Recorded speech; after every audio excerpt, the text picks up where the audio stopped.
Yo guys, what is going on? It is Connor back with another episode. It has been a long time since I filmed anything, but today we're going to be jumping back into it.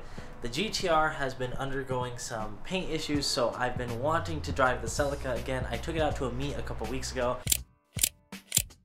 and it was so much fun to have out, but I did notice that there were a lot of quirks with the car. There's some maintenance things that need to happen, and generally it just needs like a good clean and detail. So in today's episode, we're going to be reviving the Celica back to the conditions that I had before the GTR, back when I was really utilizing the car, and that makes me really excited. So I'm going to bring you guys along for the ride.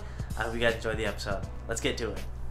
Alright, so a quick little update on the Celica. Nothing has happened appearance-wise for us in the last couple of months. Really, it's just been sitting in my outside garage. It is a little bit dirty, but it doesn't show up on camera, so we will work on getting the interior and exterior clean. I did have a problem with some mice, but the car's been running fine, so I don't think the electronics are damaged at all.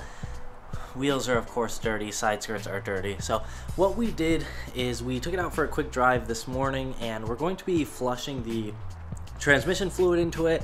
I wanted to get some heat in the transmission so that way the fluid drains out better than if we did it cold. The car's been sitting forever, and then the car needs an oil change as well. It's been a long time. I think time wise I'm at like a year and a half of no oil change. So basically we're going to remove the front end off of it, show you how to do the transmission oil, and I do have a video on an oil change already, but I'm going to be doing that in this one as well, and just kind of update everything maintenance wise on the Celica. So let's get right to it.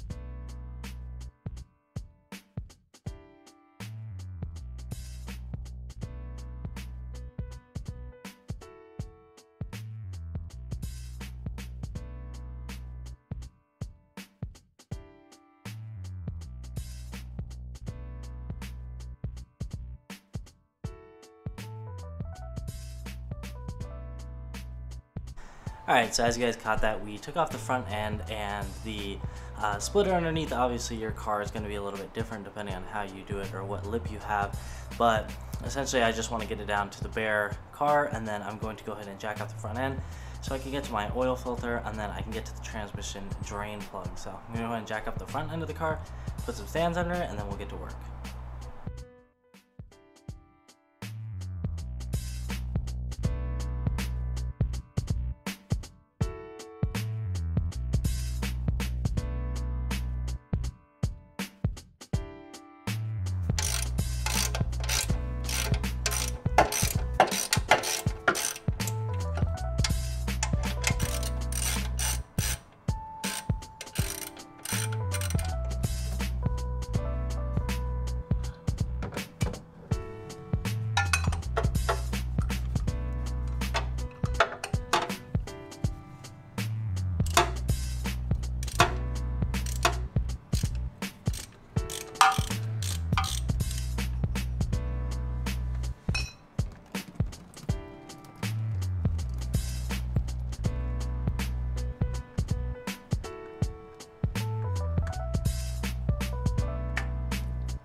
Alright, so now that we have the oil taken care of, another thing that I wanted to address was the transmission oil for the 6-speed manual transmission in this thing. And what I've heard is that replacing the oil can help with just gear change, and hopefully it makes it a lot smoother. The car is experiencing some pretty hard changes into 3rd and 5th. Seems like it's not really wanting to shift into those, so I'm hoping that this is going to help. And And all the time that I've had the car and everything that I know, up to 50,000 miles, this has never been done. So this is recommended every 30, 60, 90. So it's something that needs to happen. So basically, there should be a piece of plastic under here. I'm on the driver's side. And what we're going to access here is, this is our fill hole. So there's a little metal washer here that we need to take off. And you need to figure out some tubing or some funnel that allows you to do this. So something flexible that's going to allow you to pour the MT-90 fluid into that, the oil. And then our drain is down on this side down here, and it's our big drain hole right here. So it's a 24 millimeter down here on the bottom, and then your top one up here is your fill hole. So of course we're going to start here, and we're going to drain this oil out on this big one down there, and then we're going to move in and fill this thing up. And I'll show you guys what oil you need here in a second. Alright, so we're going to take our 24 millimeter impact socket here. I'm not using it on an impact gun, but I just have it on a normal socket here, and then I'm going to break free that drain plug. I have my oil pan underneath, so if it leaks down in there, we're okay. And hopefully it's not too bad to break free, but we'll see. Alright, so I broke free this drain bolt with my breaker bar here, and then I'm going to take my 24 millimeter and I'm just going to stick it on here. As you can see, I already broke it free. It wasn't too much work to get free with the right tools. I sprayed some PB Blaster on it, and this hasn't been touched in I don't know how long, probably 20 years or so. And it came out pretty easily, so no big deal.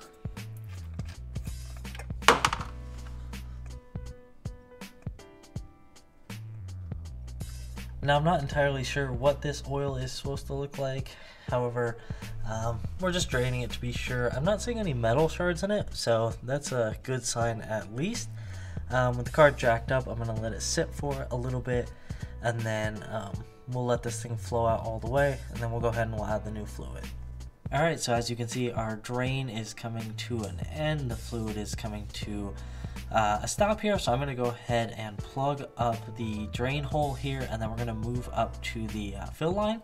We're going to grab our Redline MT-90, and then we're going to go ahead and figure out a way to fill the transmission back up with oil. So I'll show you how I do that once I plug this hole and get up to the intake side. Now with our drain plug back in and it's torqued, we are just going to move up the transmission here to the fill port, which is this one right here. So if you follow this line, this feed line right there, your fill plug is right there, and that's a 17 mil. So I'm going to go ahead and break this one free as well, and then I'll show you guys my rig to fill the oil back in there. So right next to this feed line, little black plastic piece, we're going for that middle one right there in the center of the screen. Alright, so after using my breaker bar again on the 17, I switched back to a standard just half drive here, and plug comes out cleanly. So I think maybe if you guys, depending on your climate that you live in, you might run into some more issues, but this one I didn't even PB blast and came out pretty cleanly. So we're going to go ahead and fill from here, and I'll go ahead and show you guys the bottles and the quantity that you need for the manual transmission in the 2ZZ.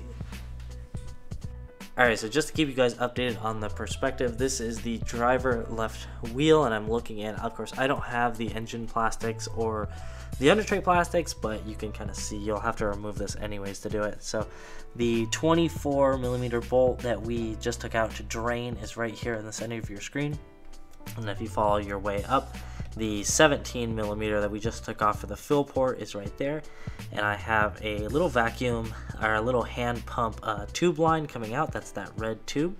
So I've inserted the tube into the fill port and then ran the hose up, and in the engine bay I have a funnel where I'm going to be pouring my fluid in. So we'll take you up there and I'll show you how to dump it in. Alright, so then up in the engine bay, my feed line comes up from the transmission here, and I have my little funnel where I'm going to be putting in the transmission fluid. Alright, so I've adjusted the setup a little bit, and basically I'm going to go to a little hand pump here. These are like $5 at Harbor Freight. Still the same concept. The line is coming out of the fill plug. I have my hand pump, and then I'm going to be feeding this end, the transfer end, into our bottles. So you are going to need 3 quarts of this stuff right here. And really you only need 2.3 quarts, but we have to buy 3 bottles to make sure we have enough. So Redline MT-90, and you can get it on Amazon, you can get it locally. I found that Amazon was the only one local to me that had it, but I'm just going to crack open these bottles and then start pumping the transmission full of fluid. And when I hear the plug start leaking down there, that's when I know I'm gonna have enough. So I'm gonna aim for the 2 and then get a little bit into the 3rd, watch for the drain, see what happens.